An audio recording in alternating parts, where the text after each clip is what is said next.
पिछले एक दशक के डिजिटल जर्नलिज्म के सबसे बड़े नाम सौरभ द्विवेदी ने इंडिया टुडे ग्रुप और लल्लन टॉप से इस्तीफा दे दिया। इस खबर ने पूरी सोशल मीडिया जर्नलिज्म इंडस्ट्री में एक कौतूहल मचा दिया और लोग चर्चा करने लगे। तरह तरह की चर्चा हो रही है कि आखिर क्या कारण है कि सौरभ ने इंडिया टुडे ग्रुप को छोड़ा, द लल्लन टॉप को छोड़ा, क्योंकि सौरभ द्विवेदी पिछले एक दशक में अपनी स्टारडम के बूम पर हैं और उसमें बहुत बड़ा हाथ द लल्लन टॉप का है। लेकिन इस बात से भी इनकार नहीं किया जा सकता कि जितना द लल्लन टॉप का हाथ सौरभ द्विवेदी को बनाने में है, उतना ही सौरभ द्विवेदी ने भी लल्लन टॉप को बनाया है।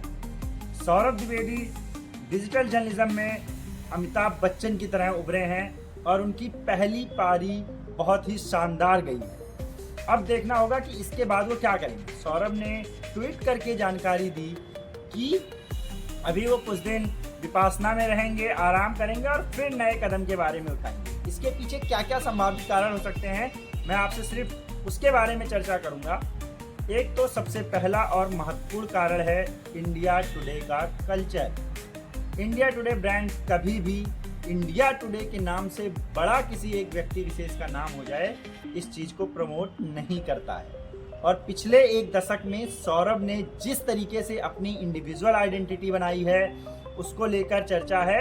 ऐसा लग रहा था कि लल्लन टॉप सिर्फ और सिर्फ सौरभ के नाम से ही चल रहा है और इंडिया टुडे ग्रुप में सबसे ज्यादा चर्चित उनके सारे वेंचर्स में भी अगर कोई एक एंकर या कोई एक पर्सनालिटी थी तो वो सौरभ द्विवेदी थे। ऐसा माना जा रहा है कि इसको देखते हुए इंडिया टुडे ग्रुप के साथ सौरभ की कुछ नहीं बनी और उन्होंने ये फैसला लिया। वहीं जो लोग मीडिया जगत को समझते हैं, मीडिया इंडस्ट्री को समझते हैं, उसमें एक और महत्वपूर्ण कारण ये है कि अभी कुछ दिन पहले आप लोगों ने ये देखा होगा कि TV9 भारतवर्ष से अमिताभ अग्निहोत्री ने भी किनारा कर लिया और उन्होंने भी कुछ नया करने की बात कही है। मीडिया इंडस्ट्री की ये एक पैटर्न है कि लगभग जो 40-50 लोग हैं वही रोटेट होते रहते हैं और जब भी किसी बड़े समूह से बड़े पद का आदमी कहीं चेंज होता है तो 2-3 ग्रुप्स में ये चेंज देखने को मिलता है और लोग इधर उधर शिफ्टिंग होते हैं।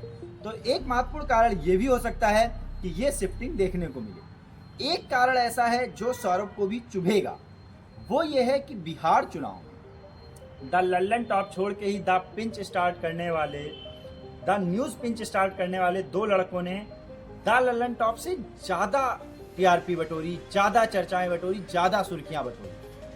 ये बात भी लोग ऐसा मान रहे हैं कि लल्लन टॉप को बिहार चुनाव में वो सक्सेस नहीं मिली, कहीं ना कहीं उस तरीके की चर्चा नहीं हुई किसी भी एक स्टोरी की जो बाकी वेंचर्स को मिली। इस फेलियर को भी इस तरीके से जोड़ के देखा जा रहा है कि सौरभ का लल्लन टॉप के अलावा दूसरी जगहों पे इतना ज़्यादा इन्वॉल्वमेंट हो चुका है कि वो लल्लन टॉप पे फोकस नहीं कर पा रहे हैं। कुछ लोग इस चीज़ को भी एक वजह की तरीके से देख रहे हैं। वहीं एक तरफ एक बात ये भी हो रही है कि अभी कुछ दिन पहले डज गॉड एग्जिस्ट करके एक डिबेट हुई जिसमें ऐसा कहा जा रहा है, सोशल मीडिया के माध्यम से तमाम लोग इस बात को कह रहे हैं कि सौरभ द्विवेदी ने उसमें जो एंकरिंग की उसकी परमिशन इंडिया टुडे ग्रुप के साथ उनकी नहीं थी और इंडिया टुडे ग्रुप को ये बात नागवार गुजरी कि आप इंडिविजुअल पर्सनालिटी के चक्कर में, इंडिविजुअल पर्सनालिटी के प्रोस्पेक्टिव में संगठन या संस्थान का ध्यान नहीं रख रहे हैं।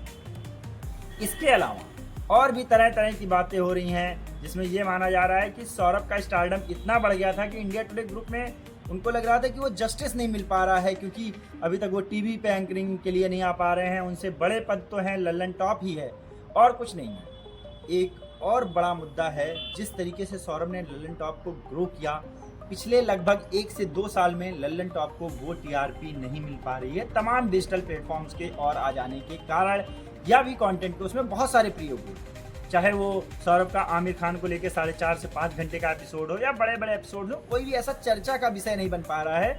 वहीं तमाम नए ऐसे चैनल्स हैं, तमाम ऐसे नए जर्नलिस्ट हैं, डिजिटल जर्नलिस्ट हैं जिन्होंने अपने कंटेंट के दम पे, अपनी कन्वर्सेशंस के दम पे अच्छी खासी नेशनल लेवल पे हाइप बनाई है। खैर, जो भी कारण रहा हो ये तो सौरभ ही बता सकते हैं, जिसके बारे में उन्होंने अभी तक कुछ नहीं कहा और आगे वो क्या करेंगे इस पर भी खुलासा नहीं किया है।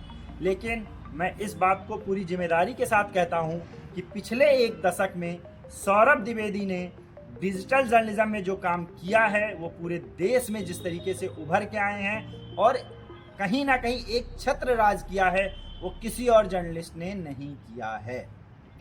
और अब ये देखने की बात होगी कि सौरभ द्विवेदी की अगली पारी कैसी होगी, वही निर्धारित करेगा कि सौरभ द्विवेदी का कद जर्नलिज्म में कितना बड़ा और व्यापक बनेगा।